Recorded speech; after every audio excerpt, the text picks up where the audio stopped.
আসসালামু আলাইকুম। রিয়াদ ভাই একটি পোস্ট করছেন। ওখানে বলছেন, "গনি মিয়ার অসুস্থর জন্য আপনি জায়গা কিনলেন কেন? জায়গা বেচে টাকা দান করতে পারতেন।" আরে ভাই, আপনি হচ্ছে কমন সেন্স নাই। আপনি মনে হচ্ছে নিশা খেয়ে এসে হচ্ছে এসব কমেন্ট করতেছেন। নাহলে আপনি কোনো পীরের মাজারের ভক্ত।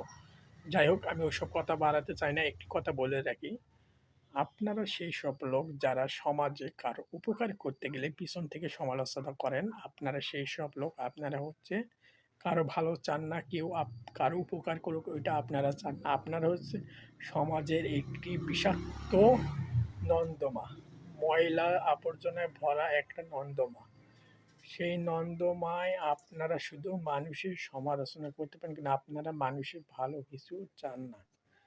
তাই বলতেছি, আপনারা সমালোচনা না করে মানুষের বিপদে-আপদে চলে আসুন। কারণ তারা ডিজিটাল ভিক্ষুক হয়েও তো মানুষকে সাহায্য করতেছে। মানবতার চিকিৎসা, মানবতার সেবা দেখাচ্ছে। আপনারা ভিক্ষা করুন, ভিক্ষা করে এসে দেন। আপনারাও মানবতা হন।